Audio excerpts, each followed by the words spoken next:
All right, here are the cabinets as they sit. I got most of the lights off because I'm gonna turn them on and show you guys how nice the marquee looks, and one of the race leader lights works. Yeah, so it looks pretty cool. So let me turn them on real quick. And after I do that, I'll turn on the lights and show a better look of the cabinets. The on button back here. There you go. There's the marquee. Looks pretty sharp. Marquee itself has no damage that I can see it. The enclosure is also in pretty nice shape, but there you go. So yeah, this one works, the light bulb works. On this one it doesn't, so I'm not sure if it's the bulb or the ballast, or I'm not sure. I haven't taken this off to see what it looks like inside. But there you go. I got the volume real low, so you really can't hear it, but I'll raise it here in a second. Yeah, so I'm gonna turn the lights on now, show a better look at the cabinets. I just wanted to show off the marquee and one of the lights that's actually working, but there you go.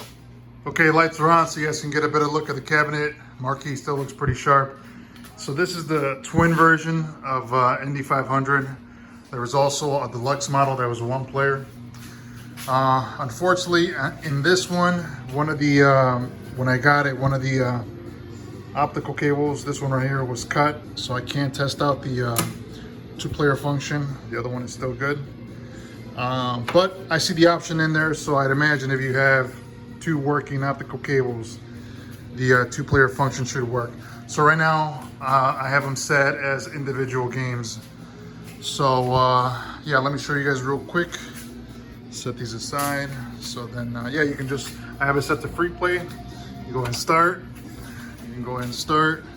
So this button's broken off, but you can still just press it and it'll take you to the track selection.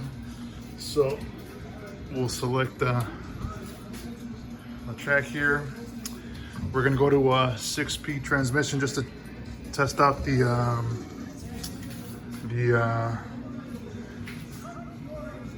gear shift, I guess that's what you want to call it. This one I tested out in the test menu, and the only one that reads is up. Down doesn't read for some reason. I'm not sure what the issue is. So here's the game on the left. Here are the different views. Come back out. This monitor is really nice. This one looks a little dim, but it's still pretty good. But I think out of the two, this one's the best one. And these are the Now MS8 monitors, I think is the model number. They're the same monitors that they put in Sega Astro Cities. They do standard resolution and medium resolution. I think that's 15 kilohertz and 25 kilohertz. But there you go. So pretty much everything works for the most part, aside from, like I said, up doesn't register on here. This wheel needs a little fine tuning. This wheel centered pretty well, and this gear shift works properly. Some of these lights are not on. I'm not sure if they're all supposed to have lights, but you can see that the buttons do work. Different views. I'll show you guys real quick on this one. You got the gas pedal. There you go. So the gas pedal works on this one, and of course the brake works also. So yeah, the time's about to run out. So let me jump on this one. Show you guys the gas pedal on that one. So we'll go start again. Start again. So yeah, if you go to 6-speed transmission, well, it starts in 6th gear, so you really can't go any further up. So yeah, down doesn't work, but I'll show you guys. Pressing on the gas so we can go. There you go. So the force feedback on the steering wheel works very well. It's got some serious kick. There we go. Yeah, the wheel just needs to be centered with the motor itself, but still works pretty good. Like I said, I mean, I'm not sure how this is coming up through the video, but the image is really sharp.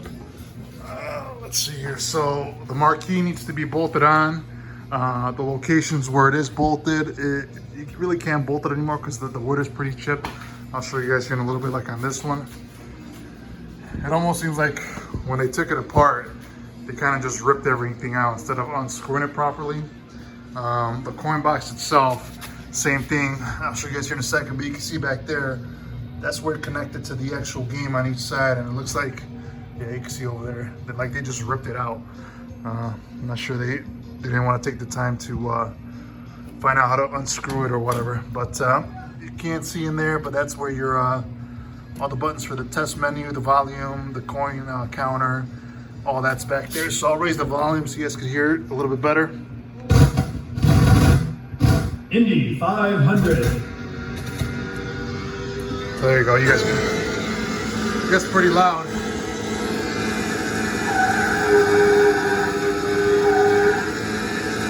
It sounds really good.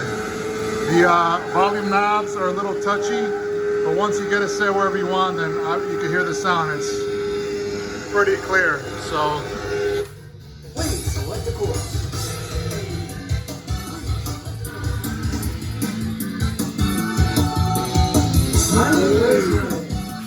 Please select the transmission. Automatic transmission. Ladies and gentlemen, start your engine. The race begins from a rolling start.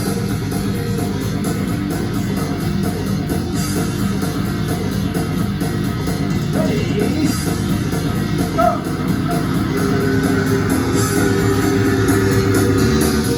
okay, so I took the two back covers off. They give access to the monitors. So we'll take a close look here.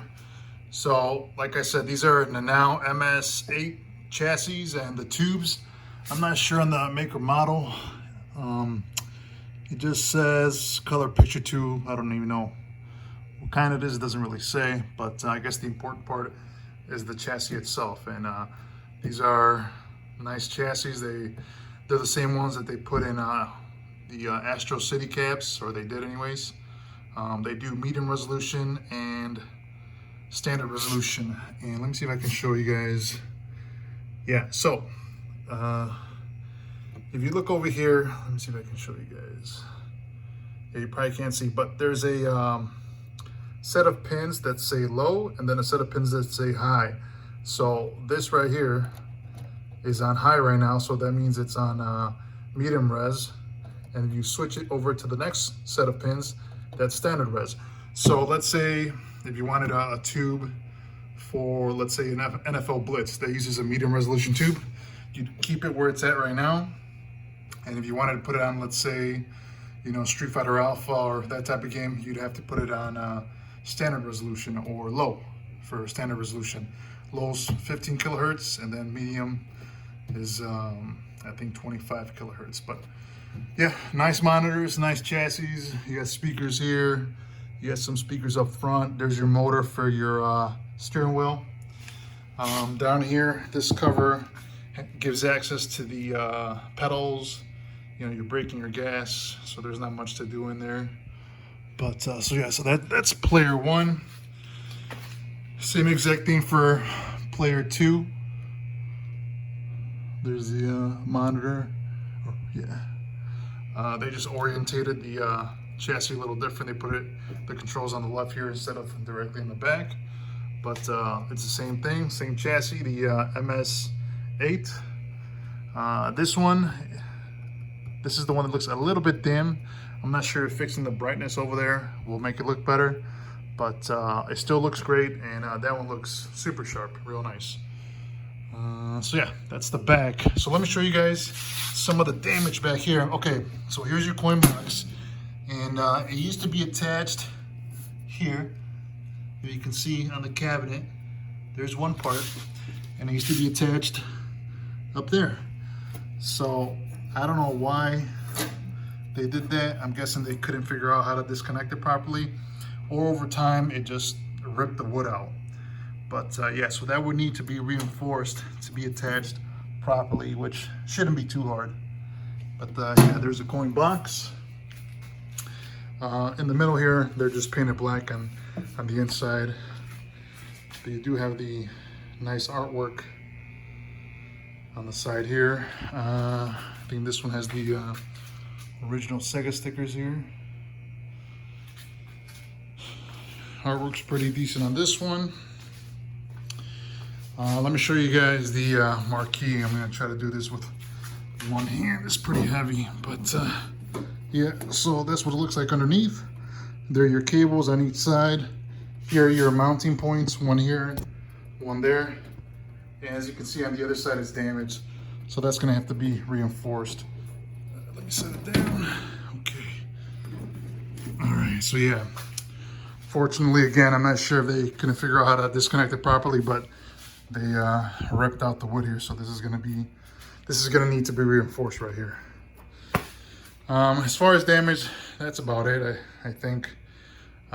Unfortunately, the wood doesn't hold up as good as the metal, but what can you do? This game's from like 1995 or something. All right, so I lifted up the seats. The seats are in real nice shape. You got, I think this is your player one. Looks really nice. I almost want to keep just the seats to make like a bench or something. And then you got your player two. Pretty cool.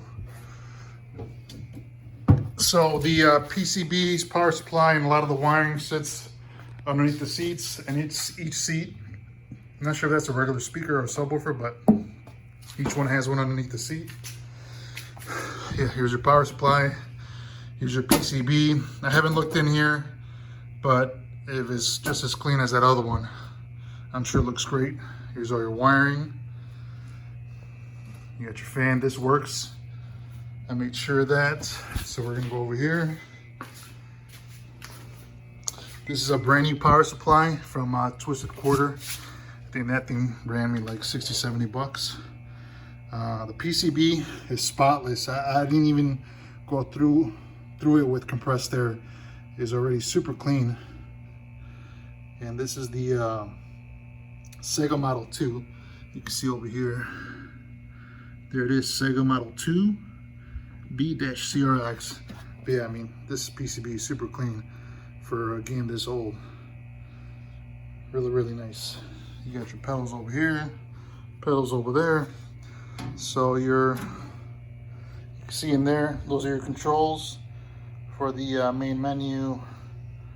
Resetting the game, you got your coin counters, volume. You got your coin mechs, which are working. And then you got where your coin bucket goes. There is no coin bucket, but those are pretty cheap. All right, I think that's about it. So yeah, I'd say condition-wise, the cabinet itself, you know, I'd give it, I'm kind of picky, so I'd probably give it a 5 out of 10 because it has a lot of wood that's been broken or chipped off. The metal parts are in great shape. But yeah, I'd say I'd give it a 5 out of 10. As far as how functional it is, I'd say I give it like a 7 out of 10. Pretty much everything works. The left steering wheel doesn't always center itself properly, so it needs to be adjusted. Down does not register on this shifter, up does, down does not. And then you got a broken button here. It still works, you can just still press it in, but the actual button itself, like over there, is broken. And then this shifter works properly. Both up and down register. And the steering wheel centers itself. Both steering wheels, the force feedback works properly. So yeah, I'd say function-wise, I'd give it like a 7 out of 10, 8 out of 10. You know, the monitor on the left is really sharp. The one on the right is a little dim, so it might need some adjustment. But other than that, not bad. Not bad for a game from 1995. So yeah, as you can see, the game's in my garage, so easy to get it out of the house. I'm gonna try to sell it all as one big unit. And that doesn't work out, I'll probably have to part it out. But if you guys have any questions, go ahead and send me a message and I'll try to answer them as soon as possible. Thanks.